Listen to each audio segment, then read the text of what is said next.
I guess we're going to have technical difficulties, and we're going to have some shitty sounding audio for the remainder of the show. I'm not sure what's going on here. This happened with Evan yesterday with StreamYard. I'm not sure what's going on.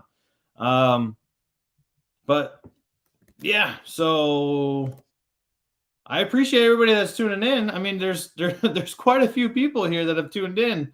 I don't know if it's the background that kept you logged in. I don't know if it's, the I don't know if it's my vintage NBA Looney Tunes All-Star shirt that kept you tuned in, but I appreciate. I mean, you guys made it for 12 minutes. And yeah, I'm not really sure what's going on. I appreciate it. So what we were saying is that Tom Brady is in tip-top shape already, and that is absolutely scary for this league. When you've got a first ballot Hall of Famer in Mike Evans, I don't know if Julio Jones is a first ballot Hall of Famer, and that's weird to say, but I do know that Julio Jones will be a Pro Football Hall of Fame wide receiver when he's eligible and he's all said and done and he's able to, be inducted into the Hall of Fame. But Julio Jones forces you to respect him no matter what his status is. We got our guy Corey from False Finish, obviously part of our Channelside Sports Network family, is live at One Buc. Make sure you tune into his Twitter and check out everything that's going on over there. Get some exclusive photos over here. And yeah, here's the thing, man, is Channelside Sports, and I don't mean to go on a little sidebar here, but Channelside Sports, we may be small, but we are damn sure mighty. We can talk about followers all that we want, but when our engagement is anywhere from 8 times better than anybody else who has 10 times, 100 times more followers than us, I'll take it. 2 full months, 3 full months now in a row. Let's go. But Tom Brady being in tip-top shape is something that the league needs to watch out for, and it's dangerous. Because Chris Godwin, we can say he's a product of Mike Evans all that we want, but here's the reality of the situation for Chris Godwin is he has more receptions than Mike Evans. He's played less games than Mike Evans. So I'm not really sure what is happening when it comes to defenses and defensive coordinators when it comes down to playing against this Tampa Bay Buccaneers offense. All offenses want a pick your poison style offense. All of them do. The Buccaneers legitimately have it because if Julio Jones is at 80%, Julio Jones is still better than 80% of the NFL in terms of other wide receivers. So it's definitely something that you need to watch out for if you are defensive coordinators now that Julio Jones is there. If Chris Godwin makes it week 1 and this team has the opportunity to roll with Evans, Godwin, and Julio for the entire season, Tom Brady very well should break the touchdown record. Tom Brady's going to break a hell of a lot of records if we can keep this team healthy all season. I said yesterday on Twitter, and I'm still going to stand by it, the combination of Russell Gage and Julio Jones provides a higher upside than Rob Gronkowski and Antonio Brown did in the twilight of their careers. There are all the stats to back it up. We can talk about Julio Jones can't stay healthy. That's fine. We can talk about Julio Jones can't stay healthy. Julio Jones has had a healthier career than Rob Gronkowski has, though. And that's a narrative that a lot of people don't understand is they go, oh, well, Julio's injured. Rob Gronkowski and Julio Jones have both played 11 seasons in the NFL. Rob Gronkowski has been healthy for 3 full seasons. 2020, and then the last fully healthy season Rob Gronkowski had was all the way back in 2011, and then 2010 before that. So we can't have this narrative of Julio can't stay on the field. Julio's injured. Julio's been injured for the last 2 years and has been the same injury because he's been counted on as a wide receiver one when he should not be a wide receiver one. And oh, by the way, he had Ryan Tannehill throwing him the ball when A.J. Brown was down, when Derrick Henry was down. Julio Jones knows that he's not going to be depended on as the guy in Tampa because we already have two of them. And we've already got two of them that have a rapport with Tom Brady. So to say that Julio Jones is not going to know his role and not know his place and just assume that Julio Jones is going to be injured, I'm going to go ahead and I'm going to call BS because Julio Jones does not have to play at 150% like he was asked to play last season in Tennessee when he was called upon. That's realistically where we stand. That's the issue that I have when we talk about Julio Jones is too often injured because he's not. He played 4 straight seasons fully healthy. If you want to talk about the nagging injury that kept him out of one game 2 seasons ago, sure, we can do that. But outside of that, Julio Jones is not injured nearly as much as people want to say. When Julio Jones gets injured, it's usually like a serious injury, which is why he only played 5 games about like 7 seasons ago. That was a big injury. Levante David is also at 100%. He specifically said that all he did in this offseason was work on his injury. And I know, like, again, this is going to tie back into the Leonard Fournette conversation, but different players act differently in the offseason. Levante David is probably on the downside of his career. He's been in the NFL for a very long time. He had a down season last year because he had a foot injury. All he did this season, off season, was work on that foot injury. He said he didn't even take a vacation, which to me says, here is what I want to do. I need to make sure that I am healthy, especially because Tom Brady decided to come out of retirement, which immediately puts us back in the Super Bowl picture.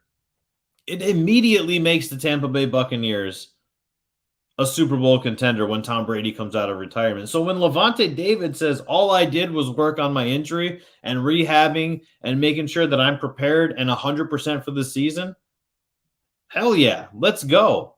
That's what we want from Levante David. We want him to say, that's all I did. Now are we saying, like, get to work, all you get? No, but look, this is what he felt was important. Levante David knows the value that he brings to this Buccaneers defense, both in terms of stats and in terms of leadership. We know that Devin White is likely the vocal leader at this stage in his career on defense. But man, when you've got Levante David and he's pumping the chest after he makes a big play, I mean, you can't say that everybody doesn't get psyched up for that. And Levante David has been so damn good for such a long time that to me, it's really like, yeah, it's not something that we can. It's something that has gone unnoticed for such a long time. And when Pro Football Focus, anointed Levante David and Devin White as one of the top linebacking duos, it's sad that it came so far or so deep into Levante David's career. It's that to me is a sad reality, especially when you look at dating all the way back to his rookie season, which was the same rookie season as Luke Kuechly. And yes, Luke Kuechly was a good linebacker. And I'm not slighting Luke Kuechly in the least bit, but Levante David beat him in every metric. Levante David beat Luke Kuechly in every metric in his rookie season. And for us to say that, the reason why Luke Kuechly won Defensive Rookie of the Year is because the Panthers were winning. Well, they both finished 7-9 that season. And the Levante David slander essentially started his rookie year to where he was going to go unnoticed for basically his entire career. So it's nice to see Levante is fully focused in the twilight of his career in the offseason, trying to rehab and finally getting some shine thanks to our friends over at Pro Football Focus. Logan Ryan made a spectacular play yesterday and deflected a ball to which Carlton Davis was able to record the very first turnover of training camp. And I know it's not Friday, so I'm not going to give a hot take yet, but I will. I really, really think that we have a budding defensive superstar in our secondary. And I'm going to leave it at that, and then you're going to have to tune in tomorrow to hear more on that, because tomorrow, of course, is Hot Take Friday on Channelside in the morning on the Channelside Sports Network. If this is your first time tuning in, I know that there's a lot of excitement going on around everything right now because training camp is open. Hopefully you're enjoying the show thus far. If you're one of the people that have stuck around for the entire 22 minutes with all of the technical difficulties, props to you. Hell yeah to you. Thumbs up, and I sincerely appreciate that. Of course, we are talking about Buccaneers training camp. Something that I don't understand, and this has nothing to do realistically with the Buccaneers. And we're going to go back into a little bit of training camp talk, but this is something that I really just need to kind of get off of my chest here. So last week we talked about an anonymous defensive coordinator. That might have been earlier this week. An anonymous defensive coordinator completely trashing Lamar Miller. Wow, that's a flashback running back name. Lamar Jackson was completely trashed by an anonymous defensive coordinator and said that, he could win 12 MVPs and he still wouldn't be a QB1. Well, now we've got another anonymous defensive coordinator talking about Patrick Mahomes. It says, take his first read away, and what does he do? He runs, he scrambles, and he plays street ball. And that's not entirely inaccurate. If you followed me along with the Gridiron on Tap experiment with Chris Myers, you know that I was very vocal about Patrick Mahomes not playing fundamentally sound football. And there's not necessarily anything. There's not necessarily anything wrong with saying that he doesn't play fundamentally sound football, but to just kind of slander Patrick Mahomes. Is this becoming a thing? And is this the same defensive coordinator? Because how bitter is this person? If this is the same person that is doing nothing but slandering Lamar Jackson and Patrick Mahomes and like the future quarterbacks of our league, how bitter of a person could you possibly be? We might be able to decide, you know what? I might have to do a little digging in there and just try to figure out, like, is this the same guy? Who has been burnt by both of these guys? Maybe it is the same guy. But nonetheless, like, is this going to become the new norm? I know that as a society, we go on Facebook and Twitter and Instagram and we just piss and moan about everything. But is this going to become the new norm now with our defensive coordinators or just personnel, coaching staff in general, is to hide behind and not being anonymous, right? And then just completely slandering some of our best players? Like, you can't even say that you're doing it for the headlines because your name's not attached to what you're saying. If we're going to put out these bold statements, and I know why we hide behind the anonymous line, because you can't openly say Todd Bowles said that Patrick Mahomes is a trash quarterback. You can't openly say that. And I totally get it. But are we really going to just, is this the new norm? Is this what we're going to start doing, where we just talk poorly about players and hide behind it being anonymous? Facebook is definitely therapeutic. Shout out to Jay in the chat. If you are watching it on YouTube or Facebook, I can see your comments in the chat live. I have Twitter up. It's kind of weird breaking the fourth wall watching myself, but at least I can hear myself now. I could always hear myself. I don't know what's going on with StreamYard. We're definitely going to have to talk to them about it. But back to Buccaneers training camp. Getting these reps in. Here's the thing you got to remember is the year that the Buccaneers won the Super Bowl, they didn't really have a training camp. Everything was done virtually because that was COVID. We had COVID protocols. Training camps were shut down, so Tom Brady never got fully acclimated to his team.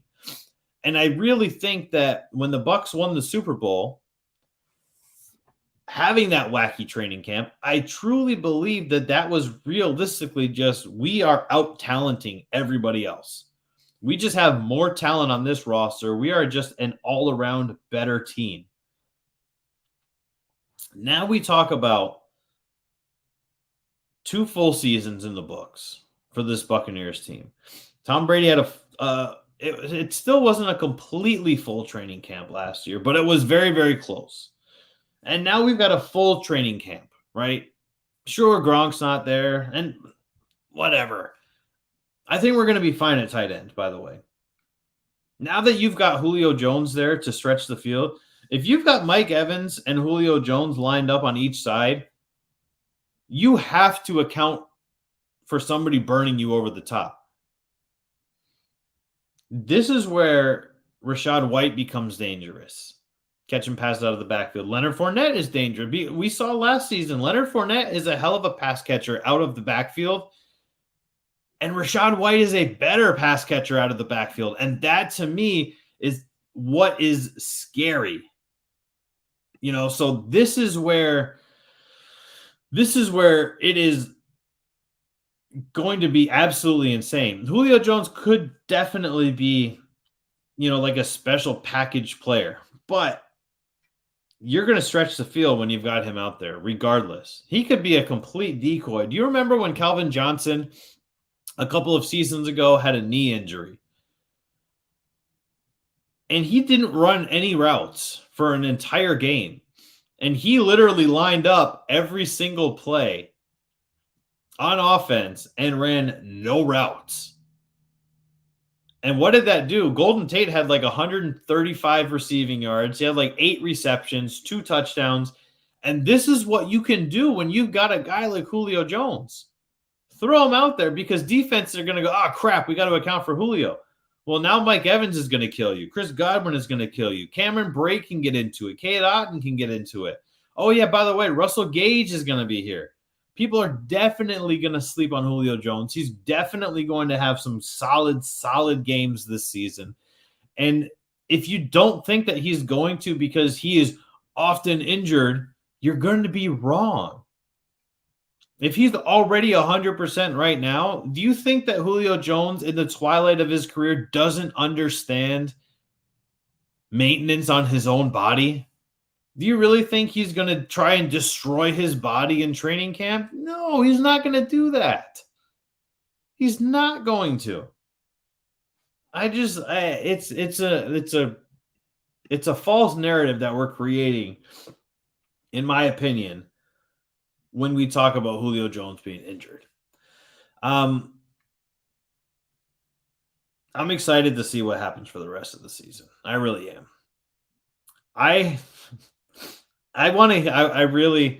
Before I even get into this, we put out a poll on Twitter yesterday. It's still open. A lot of you have already voted in the poll where I asked, is this the most talented team that the Buccaneers have taken into training camp? 76% of you have said yes.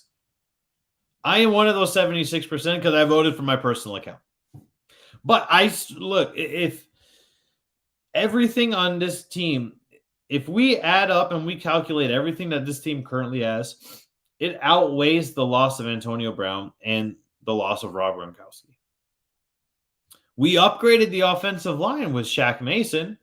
We thought the offensive line was going to crumble because Ali Marpet retired and Alex Capel left to Cincinnati. We thought the offensive line was going to crumble, but it didn't.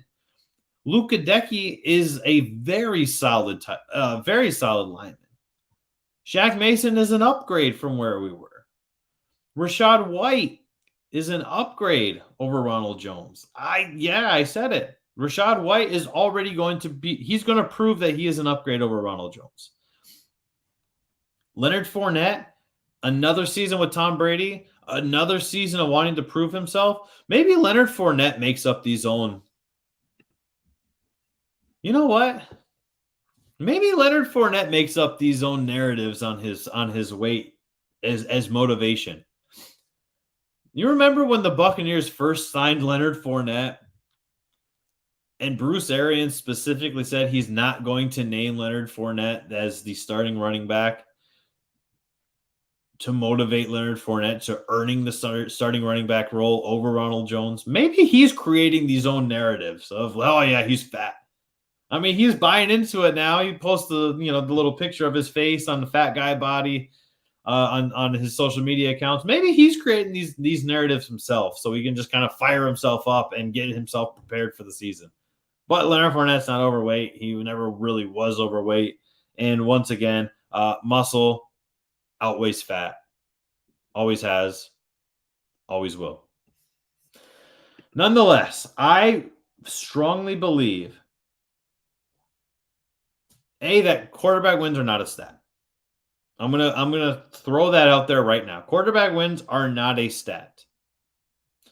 But I strongly think that I very well may have cracked the code as to why people argue that quarterback wins incorrectly are a stat. Because they are not. I think I'm going to roll through and I'm going to preface this by saying these are going to be in no particular order because that is a wormhole that I don't feel like getting into right now. I don't feel like trying to debate. If you got a good comment, hop in the chat. But I don't want to go down this wormhole of who's positioned where and why. If we go through our top 5 greatest wide receivers of all time, again, these are in no particular order. Jerry Rice, Randy Moss, Terrell Owens, Larry Fitzgerald, and Calvin Johnson. Arguably Calvin Johnson. There's one similarity between these guys outside of Jerry Rice, and that's none of them have a Super Bowl. If we go through our top 5 running backs of all time, again, in no particular order, Walter Payton, Barry Sanders, Emmitt Smith, Jim Brown. You could toss up Adrian Peterson. You could toss up Eric Dicker. There's other guys that you could add in there, but only 2 of them have a Super Bowl. That's Walter Payton and Emmitt Smith. Those are the only 2 that have a Super Bowl. So here's where it gets interesting. We talk about our top 5 greatest quarterbacks of all time. Again, in no order, because holy crap, no order. Tom Brady, Joe Montana, Peyton Manning, all have Super Bowls. And then we're going to throw this and here's where I really feel like this argument really kind of takes shape. Any combination for the last 2 spots, Drew Brees, John Elway, Brett Favre, Aaron Rodgers, Johnny Unitas, any one of those guys, you could throw in Dan Marino and Otto Graham. And all of those guys outside of Dan Marino have a Super Bowl win. Otto Graham, of course, does not because he retired 12 years before the first Super Bowl. And this is where I think that, okay, you know what? This is where I think that people start really believing that there is an argument that quarterback wins are a stat, and that's because your top 5 quarterbacks arguably all have a Super Bowl win. Is that an incorrect statement? They have, I mean, the proof is in the pudding. They have Super Bowl wins, whereas the greatest wide receivers don't. Most of the greatest running backs don't. We could dive even further and start talking about some of the greatest tight ends of all time. Super Bowl. Tony Gonzalez? Nope. Antonio Gates? Nope. Who else could be in the top? I'm kind of drawing a blank here right now. Pretty much every position, your greatest players at those positions are likely not Super Bowl outside of like what, a linebacker, right? Outside of like linebackers, because then you talk about Derek Brooks and Ray Lewis and Brian Urlacher, like. Well, he doesn't have a Super Bowl either. But like you talk about all of these guys, like some of these greatest players, they don't have Super Bowls. So I think that is where we're starting to develop this quarterback wins are a stat argument. But I still, like I said, I still don't really strongly believe that they are. I don't believe that they are a stat. And until somebody can prove to me how a quarterback win is a stat and a running back win is not a stat, or a linebacker win is not a stat, or any other position, I don't.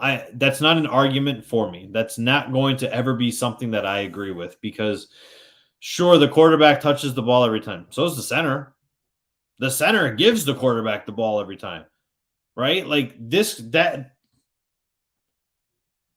You can't tell me that a quarterback win is a stat when it is a team game, right? There are 11 guys.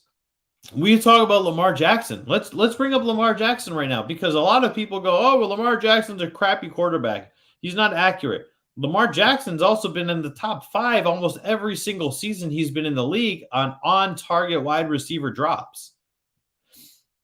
So we're going to talk about Lamar Jackson is inaccurate because his accuracy drops because his wide receivers can't catch the damn ball. There are levels to arguments, and they're not as cut and dry. You can't sit here and you can't just look at a box score and base that and say, I've got my argument. It's not physically possible. Aaron Rodgers has 4 MVPs. Is he one of the greatest quarterbacks of all time? Yeah, I would say he is one of the greatest quarterbacks of all time. When was the last time he threw double digits in interception? 2010? Aaron Rodgers has been on fire in the regular season. But when it comes to a Super Bowl, Aaron Rodgers can't get it done in the playoffs. Is that entirely his fault? No. It's the team's fault. So it's a weird argument for me to say that quarterback wins are a stat when they're not. Any other position should be. Jay in the chat says win should be a team stat only, and he's 100% correct. That's all that matters, is that you should only count wins as a team stat and not an individual stat. I think that is absolutely stupid. That is a ridiculous argument to say that quarterback wins are a stat. You know what are stats? Completion percentage, yards, touchdowns, interceptions. Those are quarterback stats, right? Even like time of possession or time to throw. Nah, I guess, some guys do hold on to the ball longer, but I think that is also not a cut and dry thing to look at. As I'm, responding to a comment in the chat here. A lot of the guys holding on to the ball, that has to do with the offensive line as well. So that's also not a cut and dry stat. Ben Roethlisberger held on to the ball a long time. A lot of that has to do with him, not necessarily his offensive line. He hangs onto the ball too long. When Joe Burrow has a very, very quick throwing time because his offensive line has been crap. He's been the most sacked quarterback since he joined the NFL. So not everything is as cut and dry as it seems, and quarterback wins are not a stat. The Tampa Bay Rays got it done in extras last night over the Baltimore Orioles. Thank God. There's still a game and a half. I'm sorry. There's still a half a game out of the second wild card spot. But the good news is that the Blue Jays winning streak is over. So now they can kind of start trying to get back into the swing of things in terms of where they are moving forward in just the AL East. I think that's where your focus should be, trying to keep it close with the Blue Jays, but also being very, very cognizant of where the Mariners are in the wild card race. Because the Guardians are still 2.5 games behind the Rays for that third position in the wild card race. However, you're closing the gap. And like I said yesterday, this is going to be a very, very tight race. This is going to be a very wild ride through the remainder of this season. There's nothing that tells me that this is not going to be a wild ride. Now the Orioles are getting into the mix. The Orioles are only 4 games behind the Rays in the wild card. The Orioles are 4 game? It's so tight. The Yankees are on a 2-game losing streak. We can't count on the Yankees to give up the lead in the division. A complete collapse is going to have to happen. So we have to look at what can we do to get past Toronto. Well, Toronto is now, they're 8-2 in the last 10, but the Rays are 1 game behind Toronto, which is also 1 game behind Toronto in the lead wild card spot. Half a game behind the Mariners. That's the thing that kind of annoys me. The Mariners are getting hot right now. They're 7-3 over the last 10. They've won 3 straight. And the Cubs are now the owners of the longest winning streak in major leagues right now, which is crazy because the Cubs are still in third place in their division. But if you're the Rays, you've got to feel decent about where you are currently. You've got all of these injuries. If we're being totally realistic, you're likely not going to make a trade. That's an unfortunate reality. You're likely not going to make the trade and get what you need, get who you need. You're not going to go after Ohtani. You're probably not going to go after Juan Soto, but you got to make the offers. That's all you have to do is make the offers, because you, at the very least, fake it till you make it as a thing, right? Fake it. We're going to give you X, Y, and Z. We're going to give you here's a boatload of prospects, right? Everybody touts us as having the best prospects, the best farm system in baseball. Here is a boatload of our prospects. We want this guy. Even if you know that it's not going to work, just try. Because you need the power bats. You need to get bats. We talk about the Rays leaving runners on base pretty routinely and pretty regularly. So here's the thing. And here's what I find to be very interesting is we talk about the Rays all the time going, damn, guys, you continue to leave runners on base. You're getting all of these hits, but you're not scoring any runs. What if I told you that it's not actually as bad as we think? It really isn't. The league average in runners left on base this season is 660, which is insane. The Rays have left 643 runners on base, which is lower than the league average. So it's not as bad. If you and this is, again, this kind of ties back to not just reading box scores. And if you like to go deeper than reading box scores, follow me personally on Twitter. Look me up. Because when I talk about stats and I bring in debates and I talk about all of these different topics, I'm not a box score guy. I never have been. I never will be. I'm not a box score guy. I'm going to dive deep. I'm going to figure out why things are the way they are. I love statistics in sports. With the league average of 660 runners left on base and the Rays being lower than the league average at 643, that was a complete shocker to me. Because when we go through the Rays stuff, a lot of times we will just kind of glance over it and we will just talk about box scores, and then we'll try to decipher and get into larger issues, right? If we run through the top 5 of runners left on base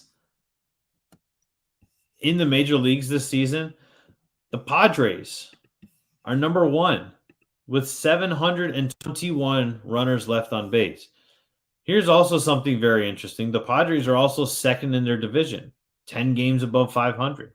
The Mariners are in second place with 718. Mariners, second place in their division, 10 games behind.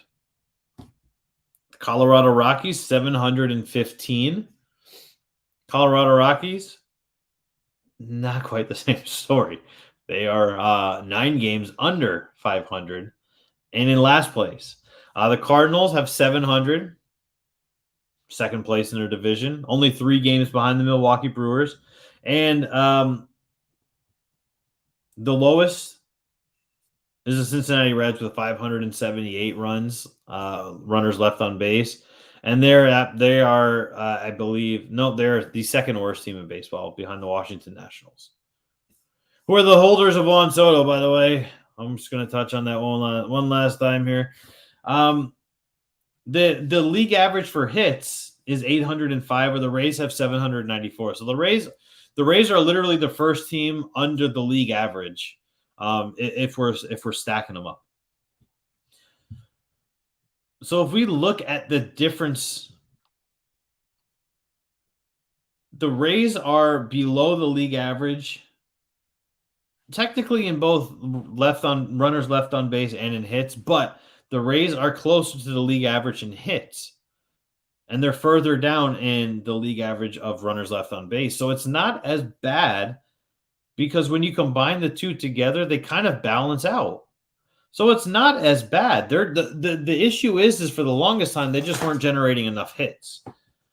I mean, there was a time where we were talking about Rays players being sub 200 in terms of hitting. And that, to me, that's where it gets scary.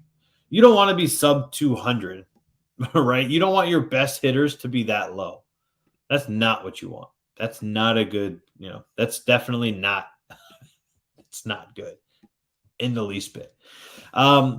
Before we wrap it up here, Channelside Bets is coming, and it's going to be a hell of a lot of fun. We are kind of reorganizing and restructuring Channelside Sports. Obviously, we are continuing to grow. Channelside Bets will be our newest show and our newest brand tied to Channelside Sports. And we've got some really unique and fun partnerships coming up to help promote the brand, to give you guys some free credits at sports books and on different wagering sites and DFS sites. Where